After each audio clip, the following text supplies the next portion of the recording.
el país estuvo en bancarrota todo el siglo y hubo diversos proyectos para sacar al país de esa bancarrota. Por ejemplo, bueno, lo primero que se hace es pedir prestado. Terrible. Empieza ahí a crecer la deuda que todavía no podemos pagar. Pero hay un proyecto muy interesante de Lucas Alamán, por ejemplo, de industrialización, de tener relaciones con el mundo y traer capital extranjero, y bueno, va a establecer el Banco del Avío desde 1831. Pero hay otro proyecto que es el proyecto liberal de Mora y Gómez Farías, que va a retomar la generación de Juárez, que consiste en decir, bueno, no hay que traer capital porque el capital está aquí. Lo que pasa es que está concentrado en lo que se llamó las manos muertas, puesto que no circulaban estos bienes, por eso se les llamaba así, y principalmente vieron en la corporación eclesiástica pues una fuente de riqueza y además un factor que en ese momento era un factor de poder constitucional, a diferencia de ahora que es un poder fáctico.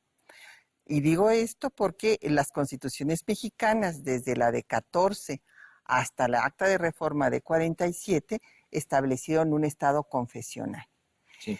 Y entonces la iglesia pues era parte, ¿verdad?, de toda la estructura política.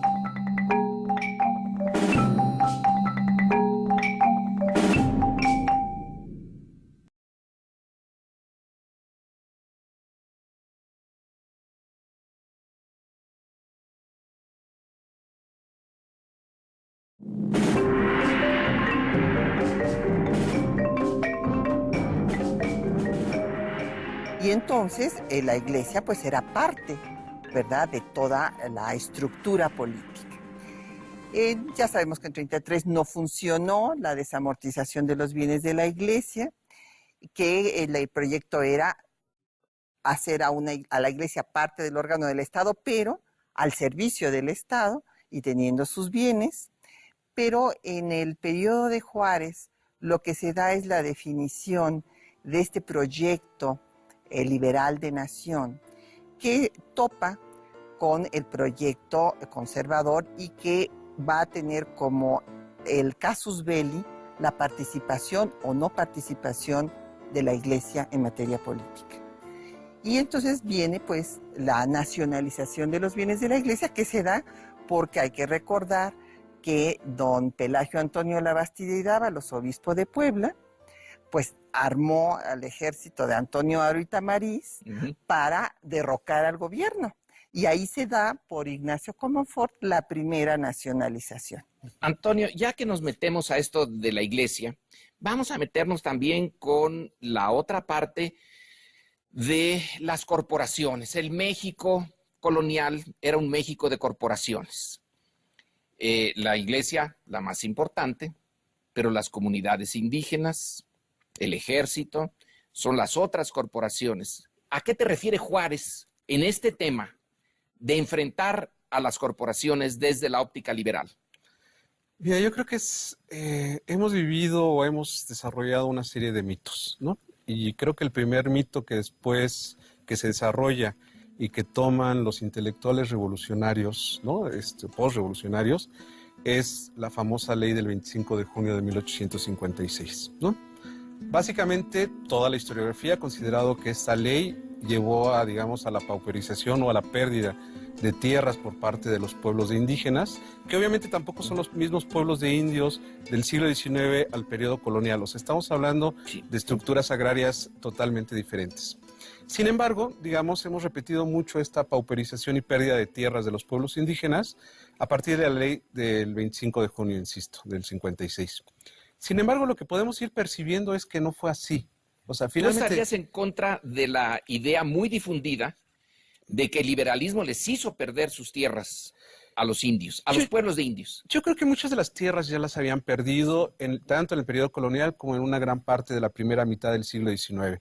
Lo único que viene a dar, digamos, entre comillas, la ley del 56, el reglamento de julio del 57, también en torno a los pueblos, es derechos de propiedad. Y yo creo que aquí me remitiría, digamos, al primer comentario que esbocé, en el sentido de que si uno es propietario, por lo tanto, quien te da los derechos sobre esa propiedad va a ser el gobierno, o en este caso el Estado. Y si te doy derechos de propiedad, por lo tanto, tú me tienes que pagar impuestos, ¿sí? Porque yo te estoy usufructuando la tierra, aunque aparezca un título de propiedad. Y eso iría, digamos, a esta idea que se da desde la Constitución de Cádiz de 1812, en que eran aquellos posibles ciudadanos los que fueran propietarios privados. O sea, parecería que el aspecto agrario no es solamente sobre tierra, y yo creo que va mucho más allá.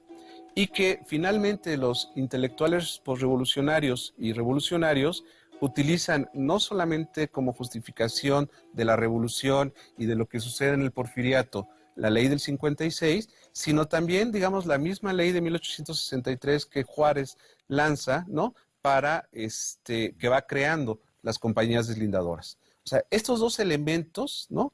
Que parecen castigar a lo que serían los pueblos de indígenas, y que finalmente llevaría, digamos, a esta otorgación de ejidos en el periodo revolucionario, pero más que nada un ejido totalmente diferente al que se da en la época de Cárdenas.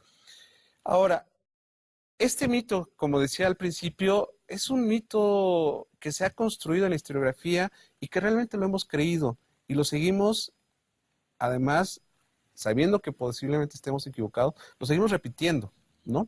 Entonces es casi como decir que Juárez fue ese prohombre, ¿no? Junto con el grupo de liberales que impulsaron la construcción de la propiedad privada en México, y por lo tanto que también es un momento álgido para las comunidades indígenas, lo cual tampoco es cierto. Digo, muchas comunidades indígenas utilizaron esa legislación para validar sus propios derechos en términos de titulación de tierras, ¿no? De titulación a las comunidades más que a los individuos. ¿Todavía se siguió eso? Sí, de alguna manera con una figura muy poco estudiada que se denominó condueñazgo, ¿no?